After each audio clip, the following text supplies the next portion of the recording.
right, continuing on in your anatomy book, we're in the Mechanisms of Disease chapter 6. We're on page 115.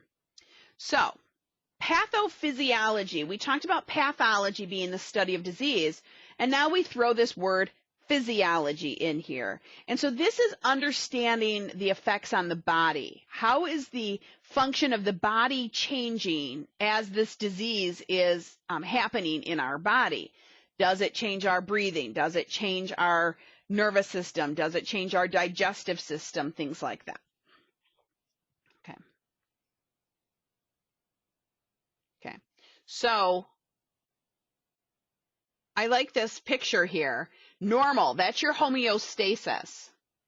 And you could go just a little off of normal, you could get into abnormal, and then you could be really abnormal and it can cause death. So hopefully, of course, we want to see what treatment we can do to avoid it being a life-threatening disease. So what mechanisms cause disease? And that's what this section is talking about. First of all, genetics can cause disease. We are born with the genetic makeup that we got from our parents. There's nothing we can do about that. So if we carry a genetic mutation that causes a disease, that causes us to have a disease, that's it, we have it, okay? Other times we may carry a genetic predisposition, but we may never actually get it. Like I might carry the gene for breast cancer, but that's not 100% guarantee that I'm going to get breast cancer.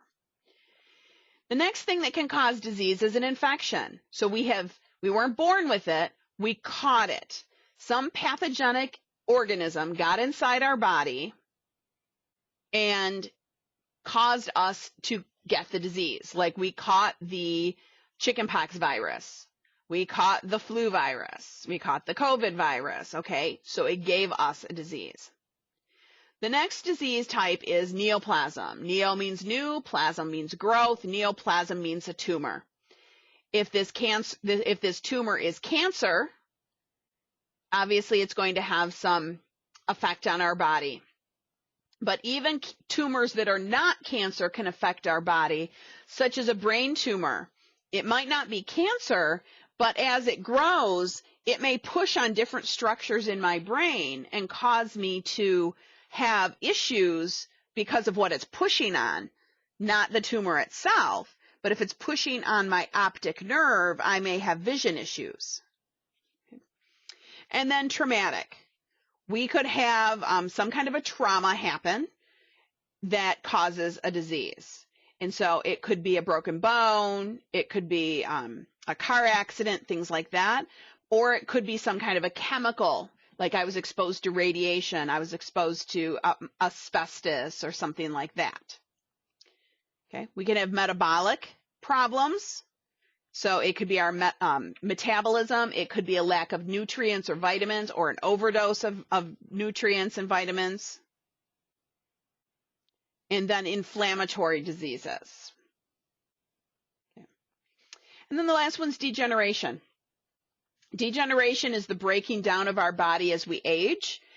It's part of aging. It happens, although at different rates for different people. But it's not uncommon that when you hit 40, you start having aches and pains in places maybe you never had them before. Your knees start giving you problems, your ankles. I've got this funny crick in my elbow that, like, I'll go like this and it'll just snap. It didn't used to do that. So yeah, 40 and past. Some of you might go, it starts sooner. Yeah, maybe it does. So enjoy your 20s. You're in peak physical condition in your 20s. All right, risk factors. Risk factors are things that, again, put me at risk for developing it. But remember, it's not a guarantee that I'm going to get it. The other thing with risk factors is some we can control and some we cannot. Okay, first one, genetics. I may carry a gene for something. I cannot control that. I have it or I don't have it. I can't get rid of it if I have it. Okay. Age. Again, you can't control your age. And certain ages put us at risk for certain things. Arthritis is typically an older person's disease. Ear infections tend to be a young person's disease. Okay.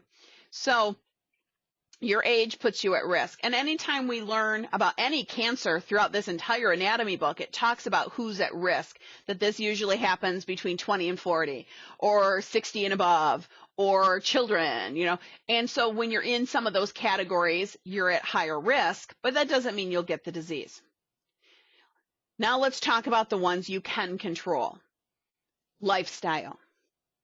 We control the food we put in our mouth, how much alcohol we drink, how much exercise we get, if we smoke or not, if we do street drugs or not, okay? We do control all of those things. Oh, and it also throws in tanning into that category. Like if you choose to go to a tanning bed or not use sunscreen and things like that. All of those put you at risk for different things, and those are all ones we can control. So I have a girlfriend, she just posted actually an update on Facebook today. It was in her Facebook memories, and she has lost about 150 pounds. She was about 300 pounds. She's now down to 150, and she has been at her goal weight for about 3 years now. So she's keeping it off. She's doing wonderful. But that was a choice she had to make. She had to decide she wasn't going to live like that anymore, and she took control of her body and her weight, and she made it change. And that is what you have to do if lifestyle is getting in your way and you don't like it anymore. Whether that means you decide you're going to quit smoking, you're going to quit drinking alcohol, you're going to lose weight, you're going to work out, whatever that is, those are things we control. Okay. Stress. Well, some we can control and some we can't. Stress puts you at risk for headaches, high blood pressure, depression, heart disease, and cancer. And so we can control some of our stress, like we can eliminate some. Others, we may just have to learn how to deal with it better or how to relieve stress through like meditation. I carry a lot of my stress in my shoulders, and I get massages, and that helps me manage stress. But even soaking in a hot bathtub and relaxing on a weekend or something is a very nice stress reliever. And so handling your stress can help take care of some of those risk factors. Okay, the next one is environmental. You may not be able to control where you live. You didn't pick the state you were born in, but if you chose to stay there, which sometimes isn't always a choice, I'd love to leave Michigan. There is talk of retiring south, but it'll probably be a lot more years. But I don't want to leave my family, so it's not really a choice to leave or not. There's a lot that I'd be leaving behind.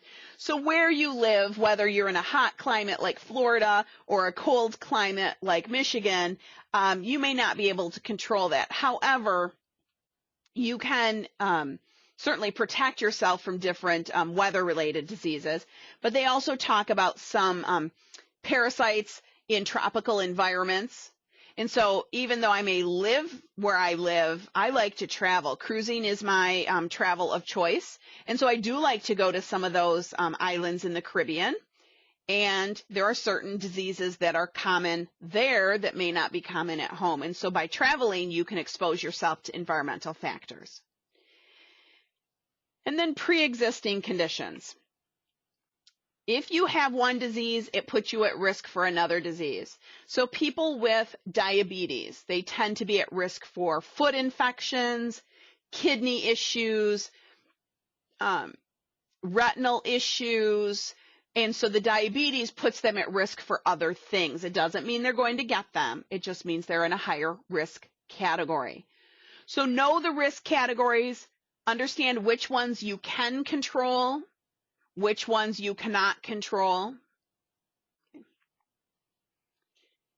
And then if you have more than one of these at the same time, it puts you even worse. So if your age is working against you and your genetics is working against you and your lifestyle is working against you, you might get that disease. For example, my husband is a smoker. He has been since he was a young teenager. He was about 13 when he started. He's close to 50 now. He has no desire to quit. No matter how much I harp on him, you cannot make somebody else quit smoking. It just is the way it is. But add to that, his mother died of lung cancer at a very young age. And so I look at that and go, I don't understand how you can continue to smoke when your mom died of this. My husband was 22 when he lost his mother. She was in her 40s. Like, that should have been enough to scare him straight, because those are a couple of things together working against him for that disease. And so I'm a little fearful. I mean, he's older than his mother was when she passed, and that's kind of where we are. So, yeah, I'm fearful of that. I can't make somebody quit smoking. Nobody can. It doesn't happen. My first husband was a smoker too. I don't know how I ended up with a second one. Okay. Okay, so that's where we're going to end video 2. And we're going to pick up right here with video 3. Come on back and we'll continue on.